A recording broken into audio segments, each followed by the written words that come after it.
લાગે છે એકદમ જ સરસ, બહુ સરસ રીતના આ બનતું હોય છે શાક. અને એની સાથે આપણે બનાવી નાખા ચણાનો તો ચાટ તો બહુ જ સ્વાદિષ્ટ લાગતું હોય છે, જેની અંદર છોકરાઓ કબૂલ નહીં કરે વેજીટેબલ્સ ખાવા માટે. એ મસાલાને આપણે કરી નાખશું મિક્સ.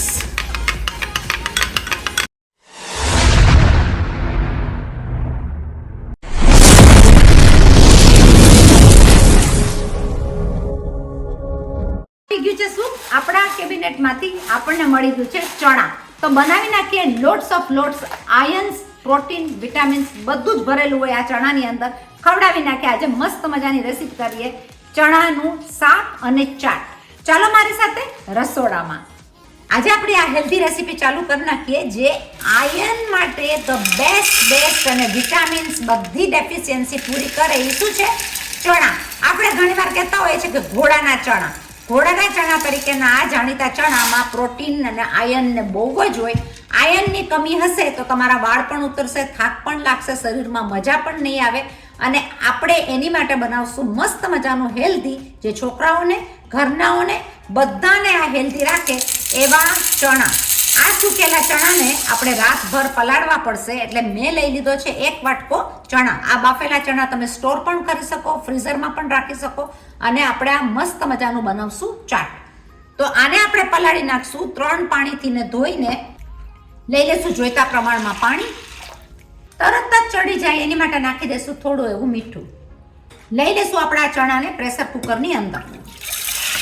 પ્રેશર કુકરની સીટી વગાડી નાખશું 5. થઈ જશે બફાઈને ચણા રેડી. 5 સીટી બાદ તમે જોઈ શકો આપણા ચણા બફાઈને એકદમ સરસ તૈયાર થઈ ગયા છે. દબાવશો એટલે ખબર પડી જશે કે ચણા બફાઈ ગયા છે. મીઠું નાખવાનો મતલબ જ હોય છે કે તરત જ આપણા ચણા ચડી જાય. આપણે બનાવી નાખશું આને મસાલેદાર સ્વાદિષ્ટ ચણા. આપણે બનાવીએ ચટાકેદાર મસાલો. મેં લઈ લીધો છે અડધો કપ જેટલું આંબલીનું પાણી. લઈ લેશું એની અંદર આપણા મસાલામાંથી મસ્ત મજાનો મસાલો. અડધી ચમચી મરચાની ભૂકી, અડધી ચમચી ધાણા જીરું, જરાક એવી હળદર કલર દેવા માટે. મીઠું આપણે બાફવામાં નાખી દીધું છે. આપણે લઈ લેશું માપ અનુસાર થોડું મીઠું. લઈ લેશું 1 પિંચ જેટલું મરી પાવડર, 2 પિંચ જેટલું જીરા પાવડર, 1 પિંચ જેટલું સંચળ પાવડર. આ મસાલાને આપણે કરી નાખશું મિક્સ, જેથી કરીને મસાલાનો ફ્લેવર પણ આવે અને મસાલો બળે પણ નહીં. આપણે લઈ લેશું 1 ટેબલ સ્પૂન જેટલું ગમે એ તેલ. તેલ ગરમ થતાની સાથે આપણે લઈ લેશું અડધી ચમચી જીરું. લઈ લેશું 1 પિંચ જેટલી હિંગ. લઈ લેશું થોડી એવી ડુંગળી કાપેલી. કાંદાને થવા દેશું થોડા પિંકીશ ઉપર. આપણા થોડા મોટા કાપેલા કાંદા ચણાની અંદર સરસ રીતના દેખાશે. આપણા કાંદા પિંકીશ ઉપર થઈ ગયા છે. આપણે લઈ લેશું આપણો બનાવેલો મસાલો. સોતળશું સાથે આદુ. સોતળી નાખશું બધી વસ્તુ.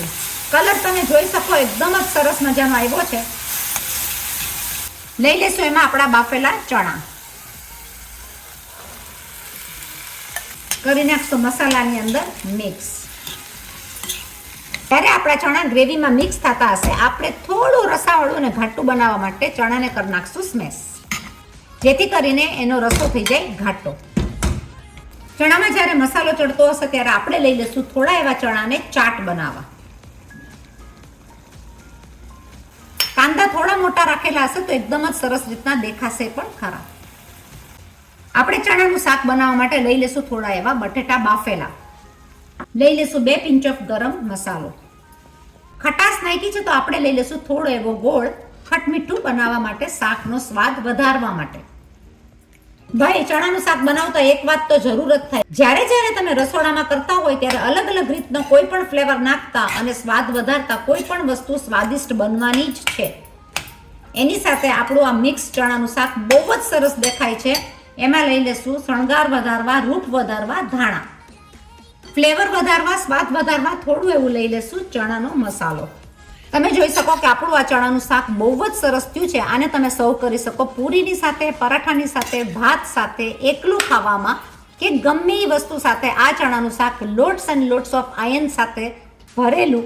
છોકરાઓ ખાશે, ફેમિલી વાળા ખાશે ડબ્બામાં લઈ જશો, ડિનરમાં બનાવશો, બહુ જ સરસ આ શાક થતું હોય છે. સિમ્પલ રીતના 5 થી 7 મિનિટમાં તમારું ચણાનું શાક સ્વાદિષ્ટ તૈયાર છે. છોકરાઓને અને ફેમિલીને હેલ્ધી રાખવા માટે આ બધા વેજીટેબલ્સ આપણે લઈ લેશું આપણા ચણા ચાટની અંદર. એની માટે હું લઈ લઈશ થોડી એવી કાકડી, થોડા એવા ગાજર, લઈ લેશું ટમેટા, લઈ લેશું કાંદા, મૂંગળ મરચાં પણ કેપ્સિકમ પણ લઈ શકો, થોડા એવા લઈ લેશું બટેટા. સ્વાદ વધારવા લઈ લેશું થોડો એવો ચાટ મસાલો. આની અંદર તમે લીલા મરચાં પણ લઈ શકો, પણ છોકરાઓ ખાવાના હોય તો ઓપ્શનલ. લઈ લેશું થોડો એવા ધાણા, ધાણા સાથે લઈ લેશું લીંબુ. આપણું આ શાક એકદમ જ સરસ રીતના બની ગયું છે. હવે તમે મને કહો, આ પૂરી સાથે, પરાઠા સાથે છોકરાઓ બિલકુલ બી નહીં પાડે ના. અને આપણે ડબ્બામાં પણ લીધું હોય તો રસબસતું શાક ભાત સાથે તો ખાવાની મજા જ ઓર આવે. આ રેસીપી જરૂર ફોલો કરજો. 5 થી 7 મિનિટમાં આ રેસીપી બની જતી હોય છે અને લાગે છે એકદમ જ સરસ. બહુ સરસ રીતના આ બનતું હોય છે શાક. અને એની સાથે આપણે બનાવી નાખ્યા ચણામાંથી, જો એકમાંથી ને એક વસ્તુની 2 તીર જેવું કામ કર્યું છે કે આપણે એક વસ્તુમાંથી 2 વસ્તુ બનાવી નાખી તો ચાટ તો બહુ જ સ્વાદિષ્ટ લાગતું હોય છે. જેની અંદર છોકરાઓ કબૂલ નહીં કરે વેજીટેબલ્સ ખાવા માટે એમને એમ, પણ આ ચાટ હશે તો ગમે ત્યારે આવ્યા પછી પણ, સ્કૂલમાંથી આવ્યા પછી પણ એ લોકો ખાઈ શકે. તો આ બનાવજો જરૂર, શેર કરજો, આગળ મોકલાવજો, ફોરવર્ડ કરજો. આપણે નવી રેસીપી ઘણી લઈને આવીએ છીએ અને આ રીતના આપણી રેસીપીને કરજો ફોલો.